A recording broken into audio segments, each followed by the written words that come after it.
The evening air was rich with the aroma of roasted chicken as Maria and I hosted a family dinner in our warm suburban home. The table was beautifully set, candles flickered gently, and a soft murmur of conversation filled the room. Our closest friends, Mike and Jenna, had joined us along with my mother, Eleanor. Maria, glowing with excitement, shared the news as we sat down to eat.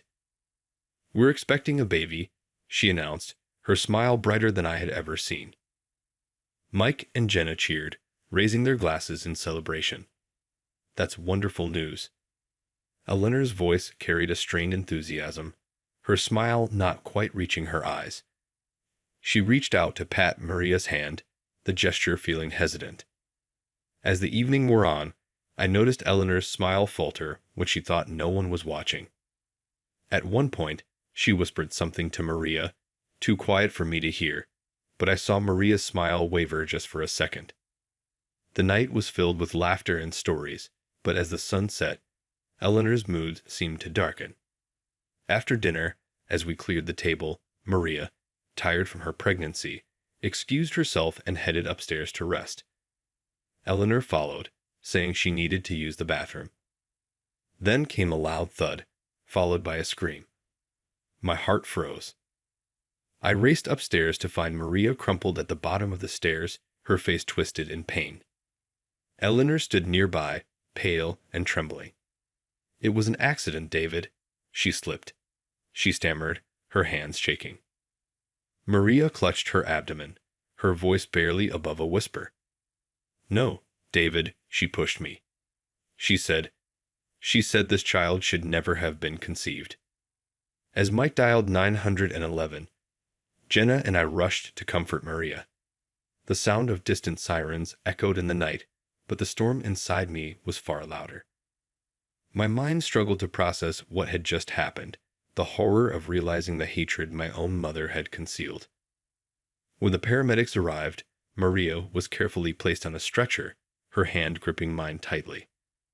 I made a silent vow as she was wheeled toward the ambulance. No matter what, I would protect my family. Eleanor watched from the doorway, her expression unreadable as the distance between us grew into a chasm I knew would never be bridged. In the sterile light of the hospital, I paced beside Maria's bed, the steady beeping of the monitor a small comfort that our unborn child was safe. The doctors reassured us Maria would physically recover, but the emotional wounds were harder to heal. The image of her falling, of Eleanor standing over her, haunted every quiet moment. A few days later, I returned home to gather some of Maria's belongings. In the attic, I stumbled upon a stack of old letters. As I read through them, the words on the pages made my stomach turn. They were from my mother, written to an old friend, filled with disdain for my marriage to Maria. She had expressed her desire to prevent the birth of her mixed-race grandchild, her words dripping with hatred. Armed with the letters, I confronted Eleanor. She sat in her usual chair by the fireplace, a book forgotten on her lap. Her eyes, once warm, were now cold barriers. I held the letters up, my hands shaking. "Why, Mom? How could you?" Eleanor took the letters, her hands trembling as she read aloud her own words. "I did it for us, David, for our family's future, to protect our legacy." "Our legacy?" I nearly choked on the words. There is no legacy worth preserving if it's built on hate. Eleanor's face crumbled as she tried to reach out. I thought I was doing the right thing. I thought I could change things, make you see. See what? That your prejudice is justified. My voice rose, incredulous. "No, Mom. I can't let you hurt my family anymore." Eleanor's tears flowed as I turned to leave, her cries fading into the background as I packed a bag for Maria. The drive back to the hospital was a blur, the city lights flashing. As I grappled with the betrayal, word of what Eleanor had done began to spread through the community. Neighbors who once greeted her warmly now crossed the street to avoid her, and her friends from the book club stopped calling. The isolation that surrounded her was of her own making, and though harsh, it was necessary.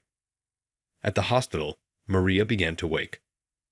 I held her hand, the connection between us stronger now, forged in the fires of what we had endured. "We'll get through this," I promised, my voice steady, a vow not just for the present, but for the future and our growing family. The decisions we faced were difficult, distancing ourselves from Eleanor. But they were necessary. Our focus was on healing, on rebuilding. Eleanor's choices had led her down a path of loneliness and regret, and as hard as it was to accept, we had to move forward. For us, for our child, for our future. In the quiet sanctuary of our home, Maria's strength amazed me. Though she was still recovering, her resolve was clear. "We can't let her hurt anyone else," she said, her voice firm with determination. Together, we crafted a plan to bring Eleanor's actions to light. We reached out to a well-known local journalist, one known for her integrity and commitment to social justice. Over the phone, Maria recounted our story, her voice steady but heavy with the pain of betrayal. The journalist was intrigued and sympathetic, agreeing to meet.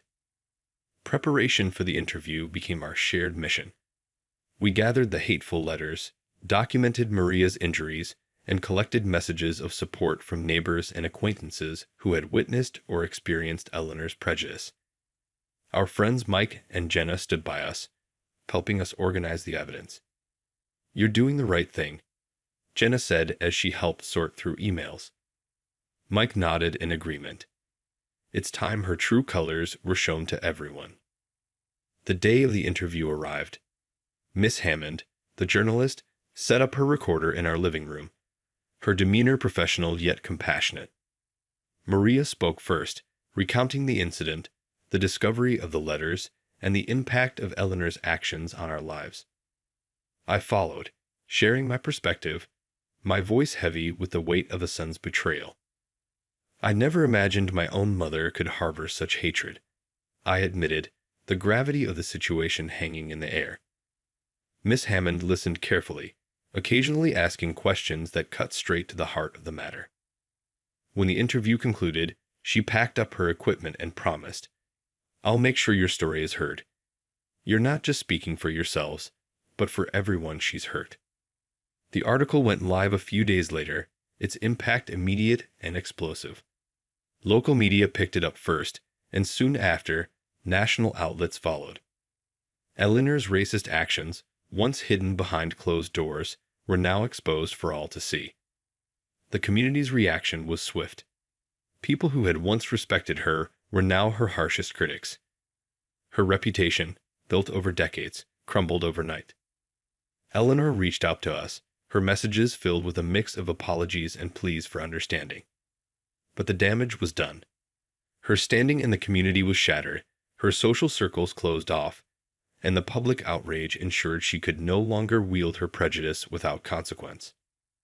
Maria and I watched as the story unfolded, a mixture of relief and sadness washing over us.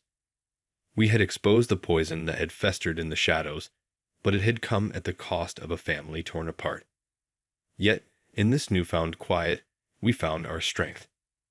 Our commitment to each other was renewed, our bonds unbreakable, and our resolve to protect our family stronger than ever.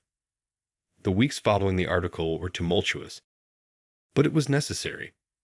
Eleanor, once a respected figure in our community, now faced the harsh reality of her actions.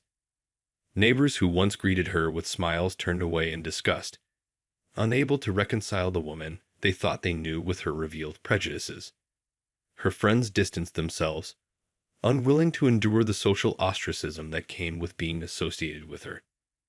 She eventually put her house on the market, the forlorn for sale sign standing stark against the manicured lawn, a symbol of her precipitous fall from grace.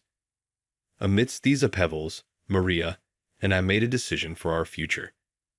We packed our belongings, hearts heavy but hopeful, and moved to a new city, one celebrated for its diversity and inclusive spirit.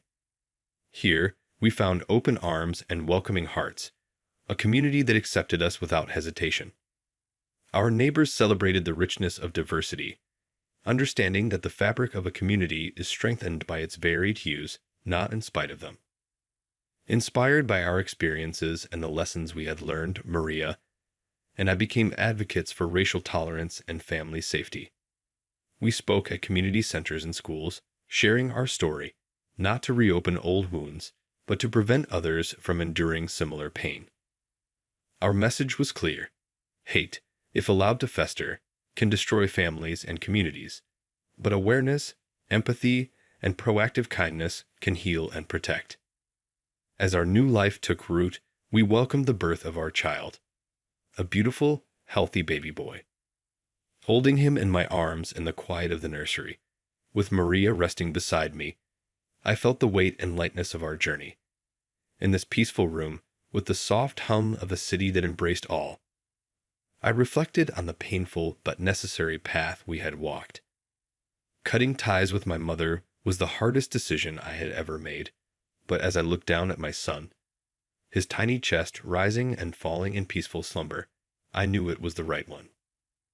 We had chosen a future where love wasn't bound by blood or biased by heritage. A future where our son could grow up knowing that his worth wasn't tied to the color of his skin, but to the content of his character. In this new beginning, I found closure. The pain of the past, while not forgotten, was now overshadowed by the joy of the present and the promise of the future. We had stepped away from the toxicity to protect what was most precious: our family, our future.